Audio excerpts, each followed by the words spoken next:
Will we have a gander and some razzleberry dressing? Oh, razzleberry dressing would be nice. Hey everyone, welcome back to the Christmas Carol Countdown. Today I am joined once again by my friend Rachel, and we are talking about another obscure animated version, Mr. Magoo's Christmas Carol. This was a made-for-TV special produced in 1962 starring the title character of a wide variety of animated shorts, movies, and television series. This Christmas special, despite its relative obscurity today, at the time was actually a pretty big deal. So what is it that made you want to talk about this one? Because I genuinely love it. I think it's a really sweet, charming version of the story, and I think the animation is really fun. I really like it. I like how geometric it is, and I like the style of it. I think it's really cool, and it was a staple on television for years and years. The songs are all done by Julie Stein and Bob Merrill, who did a lot of Broadway shows like Funny Girl and Bells Are Ringing, songs like that. So I just really like it. I think it's kind of underrated. So I figured, let's get the word out. Yeah, I don't think I'd really heard of it before I started looking into all the different versions of A Christmas Carol there were. So I was kind of surprised to find out that it was like famous at one point. Oh, yeah.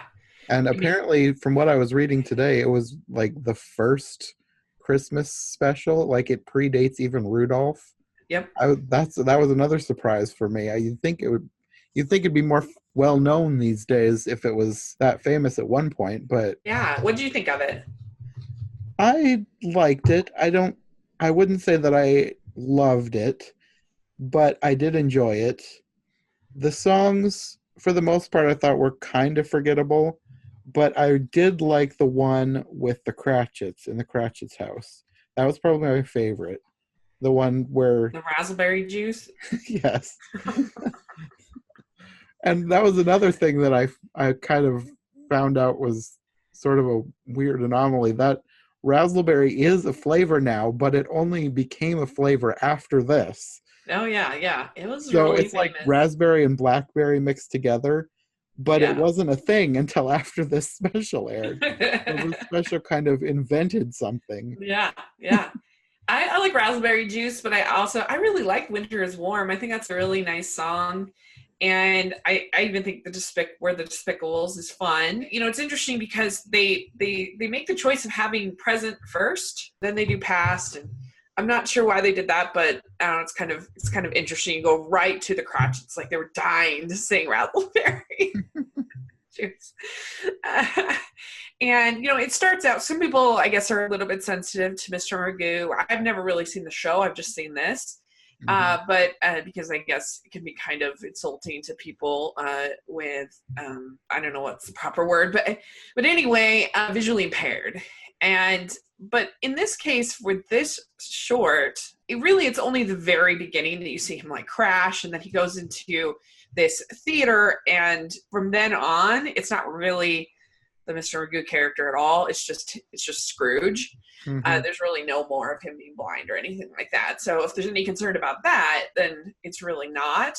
But I don't know. What do you think of the animation? Did you like it? Yeah, it was very of the times. It felt really like something out of the 60s because different eras of animation have different looks, and this really looked like something out of the 60s. I really dug it. I love the backgrounds, particularly when the Ghost of Future comes and you see it looks almost like a Picasso, I think, in the background. I really like it.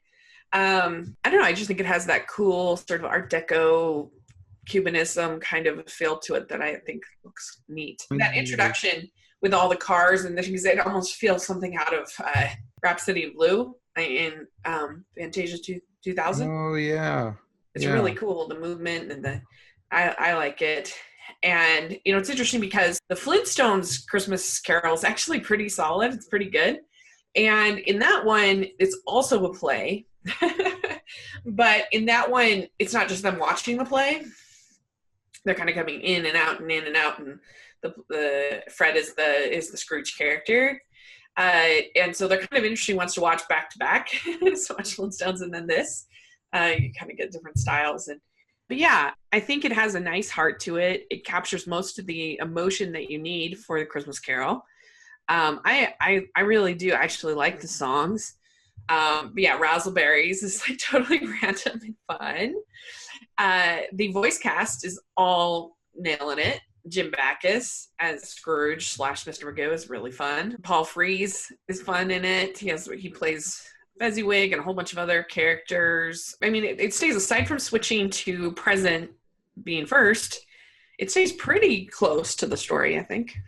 Yeah, I noticed it seemed like some of the lines even were taken, if not verbatim, like very close to from the book. Like they were sticking very close to what was actually said in the book, as well as what happened. Yeah, I mean, the idea is this is supposed to be them watching a big Broadway premiere. So I think that's why they got Broadway professionals, to come, and the songs feel very like show tunes. I kind of felt like the whole play thing wasn't really needed. It sort of bookended the special. And then like you could tell where the commercial breaks were because the curtains would close and then reopen. Yeah. But other than that, it kind of felt like they didn't really need it. It could have just been the story straight with these characters. Like I'm not really that familiar with Mr. Magoo either, so it wouldn't have mattered to me if I knew who Mr. Magoo was and knew that he was playing this character. It wouldn't have mattered to me if it had been with the play or without it. Yeah, that's fair. They have lines that I appreciate in a version for kids that they include the decrease the surplus population line. They have Tim talking about being a cripple and Jesus and helping people remembered. A lot of times those sections are kind of softened for kids, and I appreciate that they kept them in. You also have the Despicables, which sometimes those are softened. The pawn shop scene is pretty much included the whole scene. And a lot of times that's sort of skipped over for kids, which I appreciate, that they include that.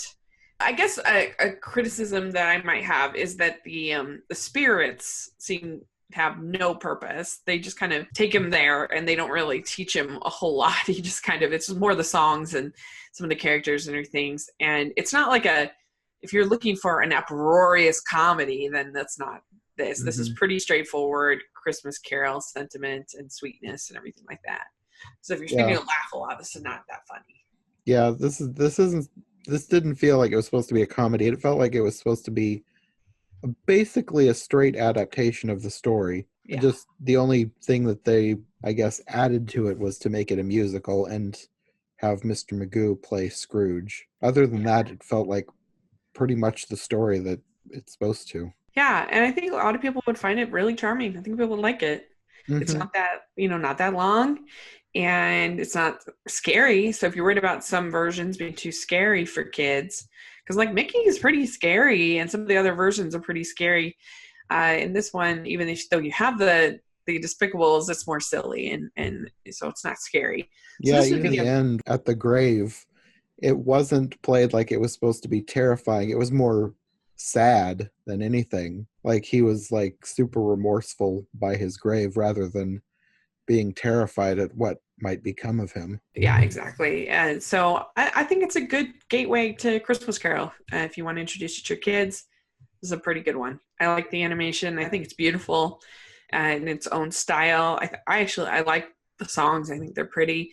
And all the voice work is solid, and it has that sentiment of somebody being redeemed and changing, and so that's what you need in Christmas Carol. I think another group that it might cater to is for people who maybe grew up in that time, even if they haven't seen this. It feels really nostalgic for that time period in the 60s. Like the animation and the music especially, it feels distinctly 60s, enough so that it feels like it would be really nostalgic for people who maybe grew up in that time or have watched a lot of specials or TV from that time. Like that kind of cartoon.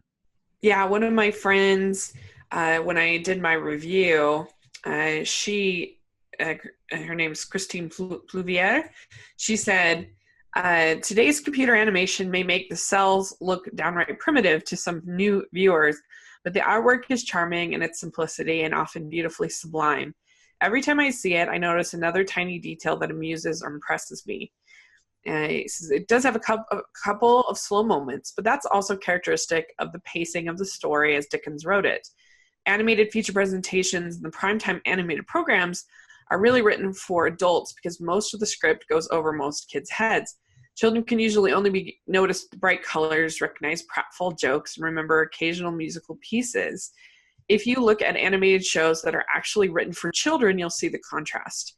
She says, I never failed to tear up when I hear Alone in the World and Winter Was Warm. I think it's strange that they never became hits. So there you go.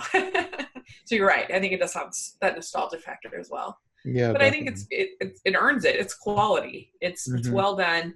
And I think, if you're curious about the origins of raspberry dressing, then check it out. I think you'll like it. Yeah, I definitely enjoyed it for what it was. I don't think it'll be like a classic for me personally, but I would definitely recommend it for people who are into animation or for people who really like that decade in entertainment. Yeah. I'd love for you to check out my channel, Rachel's Reviews, over on both iTunes and on YouTube. I do weekly family movie nights, and check that out. Also, I have the Hallmarkies podcast, where we are covering all the Hallmark movies and most of the other television movies this season, and all year long. We have so much fun doing that. So Hallmarkies podcast, check that out as well. Hey everyone, thanks for watching. In the next episode, which will be the final episode of the season, I will be joined once more by my cousin Sarah, and we will be talking about the version that traumatized her as a child, the 1984 George C. Scott version. We'll see you then. We'll have the Lord's bright blessing, and knowing we're together, heart and hand, we'll make the whitest Christmas, the very brightest Christmas, a Christmas far more glorious than grand.